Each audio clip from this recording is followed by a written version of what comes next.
The children's book industry is competitive, lucrative, and growing.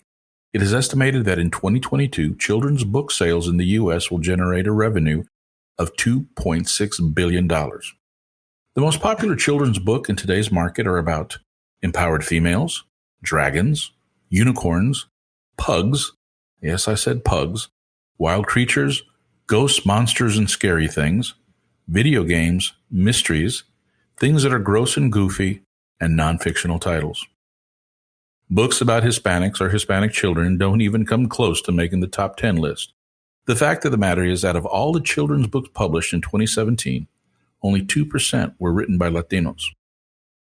In this episode of the Latino Business Report, we'll be talking with Edward Dennis, a former elementary school teacher who defied the odds to write and illustrate a story that he needed to tell in a children's book titled The Boy from Mexico.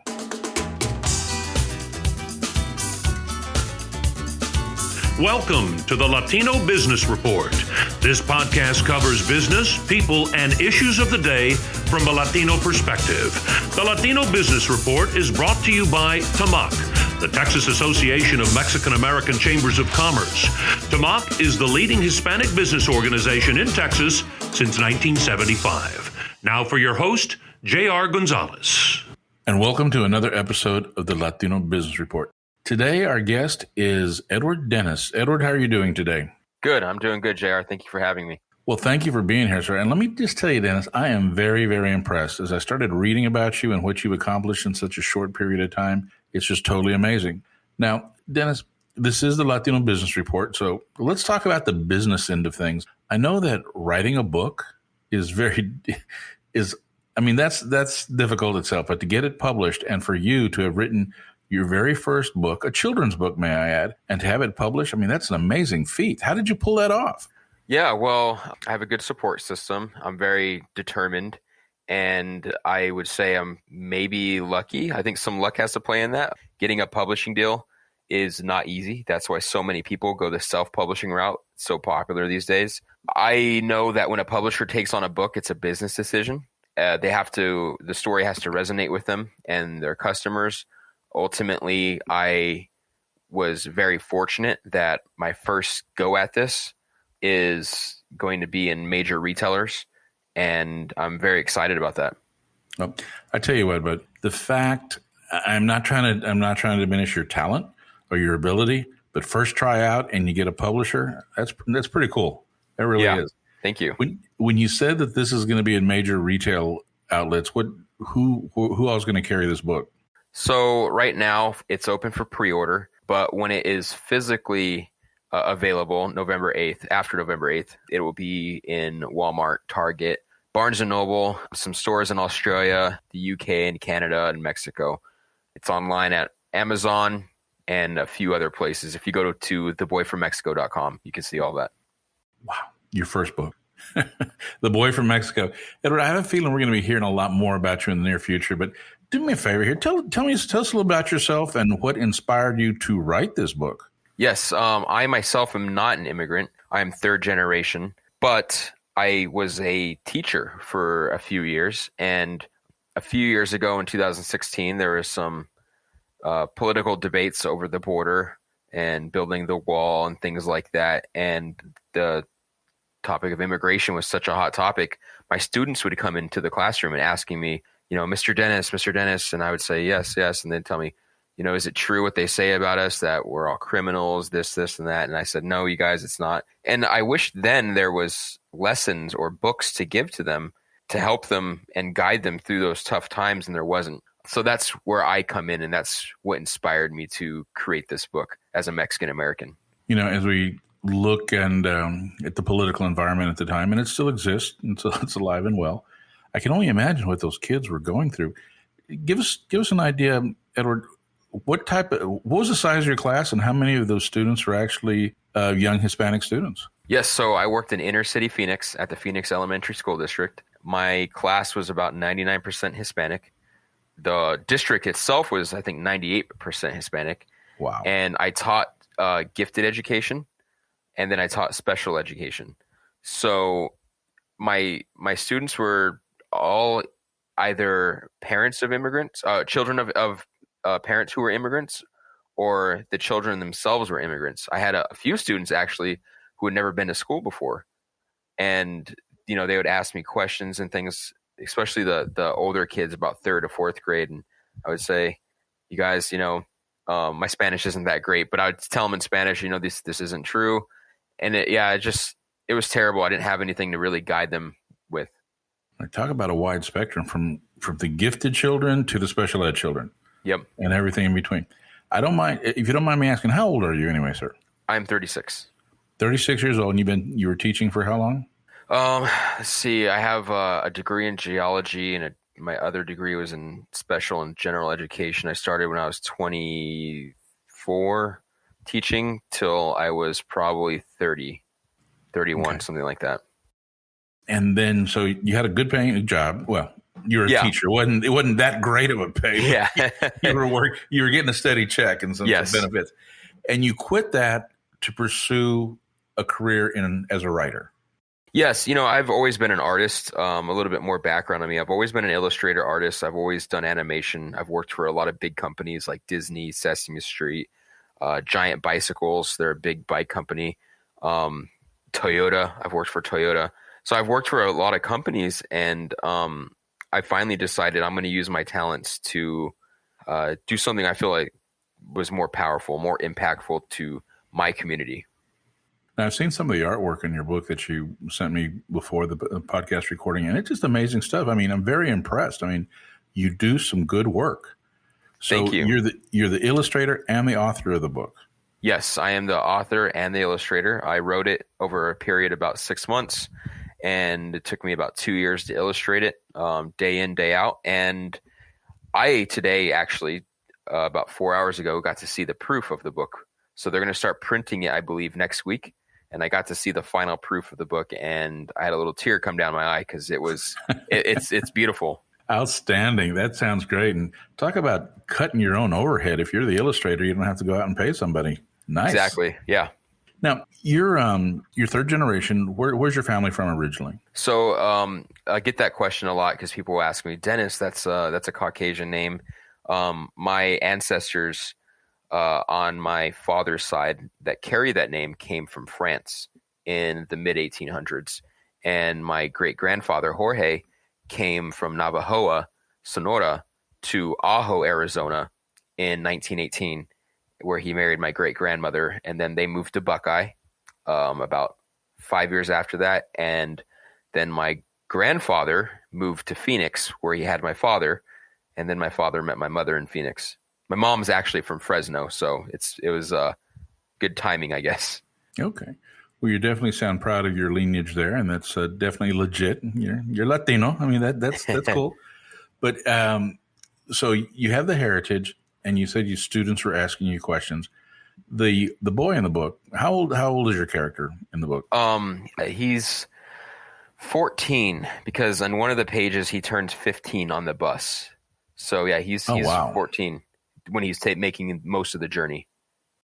And this is a 14-year-old boy who decides to leave home and on his own venture into the U.S. I mean, why? Yes.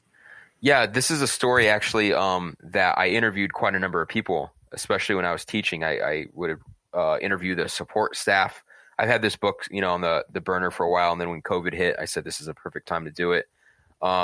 So the common theme were a lot of these people were young, and they decided that, the United States had more to offer than the village or the town they lived in, right? In Mexico. So it's really an adventure. It comes off as an adventure to the child, but there's very real scenarios in this that I took from those people's interviews. So we could definitely say this book is inspired by true events. Okay. And what's the character's name? Luz. Luz. I named him after my great-grandfather. Okay. So your great-grandfather was named Luz? Yes, on my mother's side. Okay. Usually I understand, I mean, for me, Luz has been kind of a female name, but in this one, it's a male.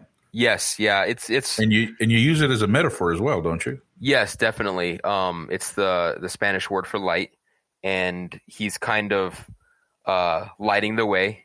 There's showing hope in such a dark, I guess, narrative that we often see on the news. And Edward, I was reading about the book, and it's a bilingual book. Yes. How bilingual is it? Do you just sprinkle a few Spanish words in there, or is it pretty much half and half, 75-25? I would say it's about 20% Spanish words in there, and there's a glossary at the end for the children. And a lot of the words that I picked were strategic. I guess you can figure them out if you don't know Spanish by using context clues. Okay. Why did you do that? I wanted to not only just write this story, but I wanted to introduce children to the language. I wanted to introduce children to the biomes of Mexico, the animals, the plants, all of it, the culture. Okay. No, it makes sense. And I can definitely appreciate that. You as an educator, and my personal frustration, the U.S. is one of the few countries in the world that some people insist that we should only speak one language, English. Yeah, and I was actually taught that in my elementary school in the 90s. I wasn't allowed to speak Spanish at school. Wow. I thought it was only me. I mean, when I was first going to school back in the 60s, if you spoke Spanish in the classroom, you're taken to the office and you were paddled. I mean, corporal punishment for speaking your native tongue. It's terrible, right? We didn't need no English as a second language program. I mean, either you learn it or you're getting calluses on your behind. So, but definitely, and now it seems like people more and more embracing learning second languages or third languages. But as I've been very fortunate, I've traveled in different parts of the world. It's just amazing how many different languages are spoken by a group of people. Even folks without formal education can speak multiple languages. But here in the U.S., we kind of pigeonholed ourselves into this is America and we're going to speak English. But anyway. Yeah, it's really unfortunate. I take the attitude, this is America, you can speak any darn language you want to. But anyway, that's another episode. So back to your story. So you have a young man who's left home searching for a better way of life, turns 15 on the bus. You have the character is named after your grandfather. It's bilingual. And as he finally gets to America or to the U.S., where does he end up? What town is he in? Yeah, so he starts in Pátzcuaro, Michoacán, and he goes from Michoacán all the way to Tijuana. And there's a page where he's feeling grateful. He knows his journey is over. And on the I think it's the second to last page, he's in San Diego.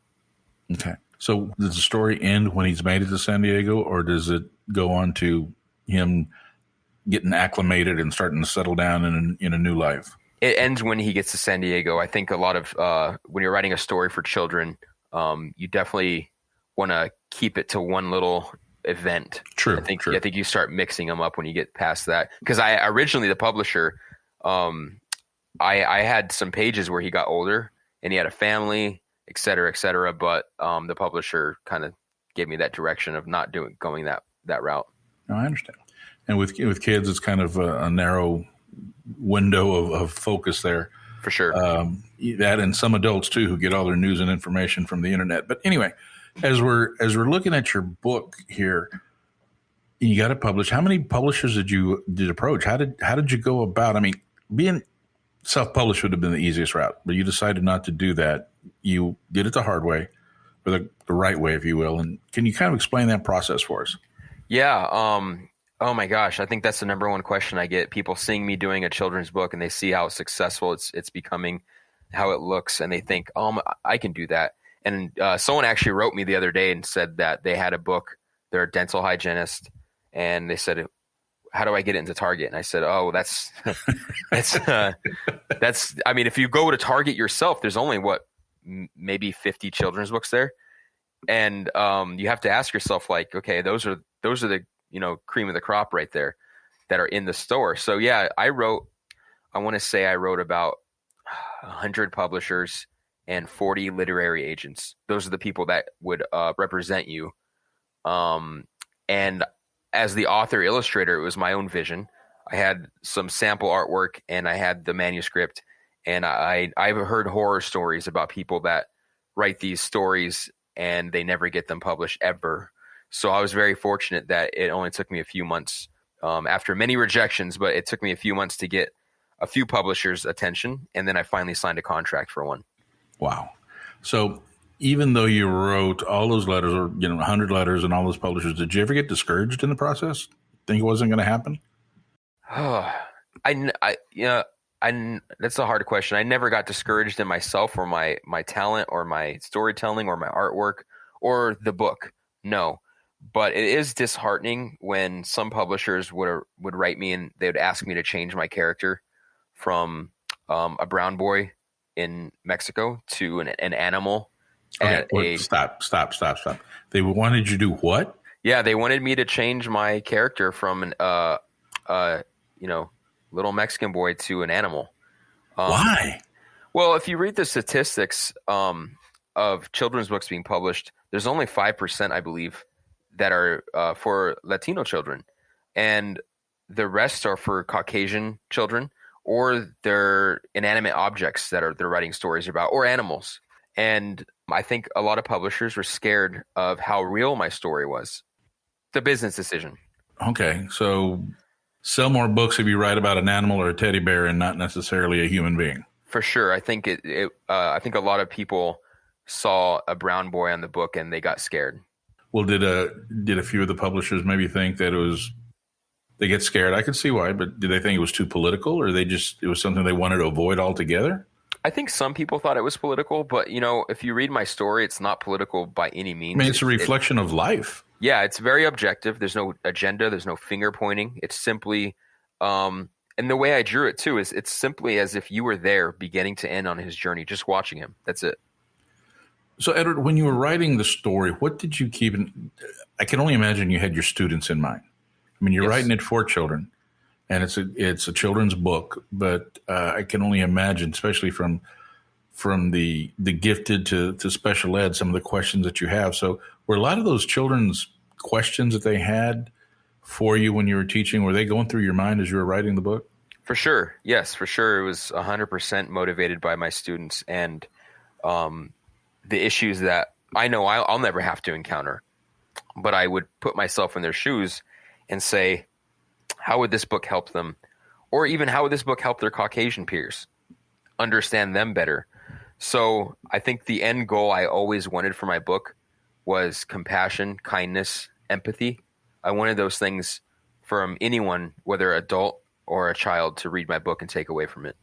Wow. That's amazing. I imagine that your parents and family must be proud of what you've been able to accomplish. Yes, they are. What's next for you?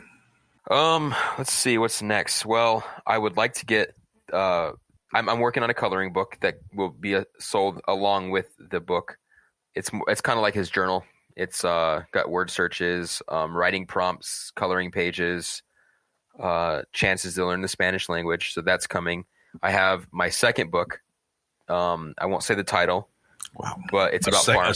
A second book already? Yeah. It's I want it to release next Christmas, so I hope that can happen. I'm in the talks with a few publishers, including my first publisher. I'm trying to see who's going to give me the best deal. And then I'm trying to actually today I had a really good meeting with the producer that has worked on the Pirates of the Caribbean, other movies, and I'm trying to get my book turned into a movie. Oh, wow. Man, think big or go home. That's great. Yeah. So there's a possibility this can actually be a movie. There's a very, very, very real possibility, yes. It's a long shot, but it's real. I wouldn't even say it's a long shot at this point with the people yeah. If they're interested, if they're talking to you now, I mean, that's a good sign. That is amazing. Yeah. Okay. So you have your first book out. Well, it's not even out yet. Right. Then you have a coloring book. That's kind of a coloring book workbook. Yep. That teacher in you has to come out. And then working on another one that's about a farm worker family or a farm worker. It's about farm workers. Which I would assume are going to be Latino farm workers and kind of their perspective. Wow. So what you're doing in this book series, I guess, is trying to establish a narrative describing to non-Hispanics, Hispanic life, but for those Hispanics and immigrants or first generation, it kind of reflects where they came from, so they can maybe not only relate to that, but be proud of it as well. I mean, that's who they are. That's where they came from. Yes, and then my third book is going to be about me being a Mexican American living in a Caucasian neighborhood, and how that whole assimilation theory comes into play. I can give you some stories on that one. So we'll talk later about research. I might interview you for that. I tell you what, when I first built my first home, I was out there mowing the yard, and I had people stopping, going, "How much do you charge?" I go, "For what?" Oh my gosh! They thought I was, the hired help to do the lawn. I go, "No, it's my house." Kind of. I believe that. Yeah. A look of shock on their face, but that's some experiences we'll talk about at another time. But first of all, Edward, I'm so excited for you, and congratulations. One of the things I keep telling people is, as a community, as a Latino community, we don't write and document our own stories enough. We leave it to other people to talk about it or other people to write it, and it's not from us. So I cannot tell you how happy I am, how proud I am, the fact that we have a young Latino such as yourself writing a story that's going to hopefully impact just tens of thousands of people, and hopefully make a little bit of a dent in the narrative and start getting people, especially these kids, to start maybe moving the needle, because it's going to be the kids that you need to convince. So some of these other folks, you're just not going to convince them no matter what you say. Yeah. But maybe the children. Yeah, I agree 100%. That's kind of why I was writing this book. Was I tried to converse with some of my adult friends, and they shut me down. And I said, especially when Trump was talking about the wall and stuff, and, we got to kick them out of here. They got to get out. We got to clean up our streets. And I tried to talk to them, and I got shut down. And I said, you know what, I'm going to put my motivation and my determination towards the children. And I hope that my two goals are, I hope any child that reads this has empathy for any immigrant, any shade or country they're from, and that any brown child reads this and sees themselves in me and says, "Oh, I can do that too." Yeah. Not looking for a spoiler here, but in Luz's journey, does he come across difficulty crossing the border? Does he come across border patrol or walls or fences or anything? That was, oh man, that was something that I wanted to put in. And there was, in my mind, I thought to myself, how much can I get away with without scaring the children? You know what I mean? Yeah. I don't want to put fear, and I don't want to make people feel bad, right? Imagine I have Border Patrol in there, and Luz is scared of them. And one of the children that reads the book has a parent that works in Border Patrol. Got it. And I didn't want to put that on the children. I tried to make it as objective as possible, JR.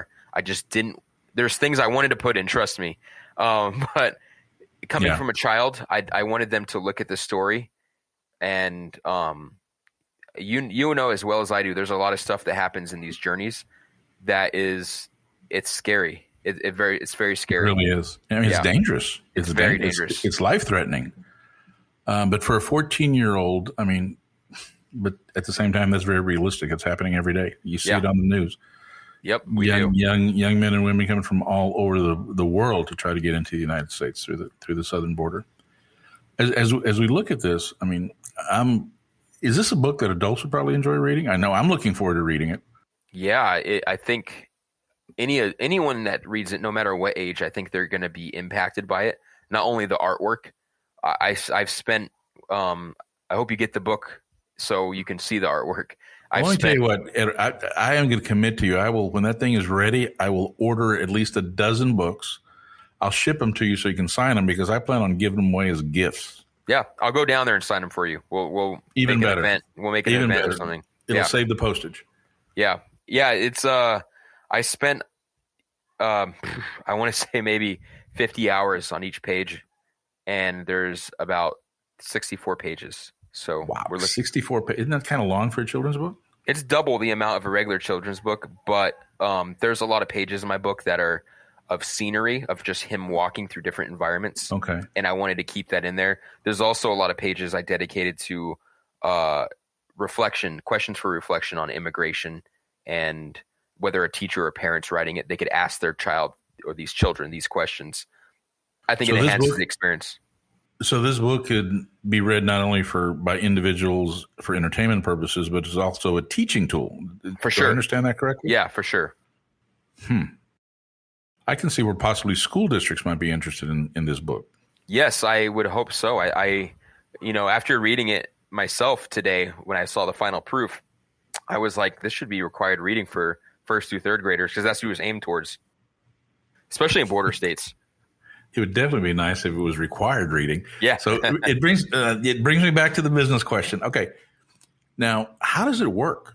I mean, did the publisher advance you? Do you not have an advance? Are you going to work off of a percentage of the sales? I mean, because there's a lot of time and work into that. And if you quit your teaching job and you're focusing on this, I mean, you got to make a living. How does the business end work of this? Yeah. So when you do a book, it depends on how popular you are, how in demand you are. And how popular you are or how popular the book is? It depends. Let's say I'm doing Harry Potter, right? And I did 2 Harry Potter books already. And I go out to my publisher and I say, hey, I'm going to do my 3rd book, but I'm going to go look for another publisher. They would say, hold on, we're going to make you a deal. We're going to make you an even better deal. We're going to give you money up front now. I didn't have that opportunity because I'm a new author. So I'm getting money on the back end. So that's when I start debating how much royalties am I getting per book sold. Okay, so you get royalties off of each book. Yes. So the more books, the more money. Yep, that's the goal. And it's funny. Someone asked me that the other day, like, "Well, I hope you sell 1 million books." And I said, "Well, I want to. Obviously, I got bills to pay, but I'm a minimalist. I would like the book to get sold because that would let me know that it's in the hands of children. So I try to be as humble and as nice as I can because I think a lot of people, when they assume, oh, you're writing a book, you want to make a bunch of money. And that's not true. Well, that's not the motivation for writing a book. I mean, okay. Yeah. Well, so for our listeners and even for myself, where can I go pre-order the book? Yes. So if you go to theboyfrommexico.com, I have my little website I made. I made it myself. I have my little trailers on there, animated trailers for the book. And there is a link to everywhere that the book's on sale right now for pre-order. Comes out November 8th. Or you could simply go to Google and just type in The Boy from Mexico or The Boy from Mexico, Edward Dennis. It'll come up. Edward, how much is the book going to be? That's a good question. Well, it's going to be $12.95. I tried to get it at the price down as much as I could for people. It was originally going to be $22, but thankfully I got it down to making it a paperback. So it's going to be about $13 after tax. Okay. So it's paperback and not hardcover. Yes. The hardcover is reserved for libraries. But they are going to publish hardcover copies? Yes, for the libraries only. Okay. Do you think that maybe in a second edition there would ever be hardback covers? I don't know. That was a decision to keep the price down that my publisher and I made. We were kind of looking at Latino families, where they buy books, what cities and states, and then how much they usually pay to get a book. No, makes perfect sense. First of all, congratulations and kudos for everything you're doing. I'm very excited about the book. I look forward to reading it and look forward to meeting you in person one of these days. Maybe we can get you over here in Texas and have a book signing, or we can meet up someplace. But I definitely want to be able to help promote that book because everything I've read about it and everything I've talked about, it sounds like an amazing story, an amazing journey, and something that is truly a reflection of what people are going through today. And it's a learning tool for a lot of people, not only children, but adults as well. Folks, you've been listening to the Latino Business Report. My name is J.R. Gonzalez. We have our guest here, an inspiring author, illustrator, entrepreneur, Edward Dennis. Edward, thank you very much for being here. Do you have any final words before we sign off?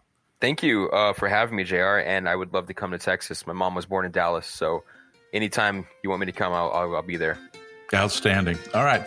Folks, once again, the Latino Business Report, you can find us anywhere you listen to podcasts. If you like what you hear, go ahead and give us a like, write us a comment, and at the notes, we will go ahead and put information of where you can find this book, A Boy from Mexico. Until next time.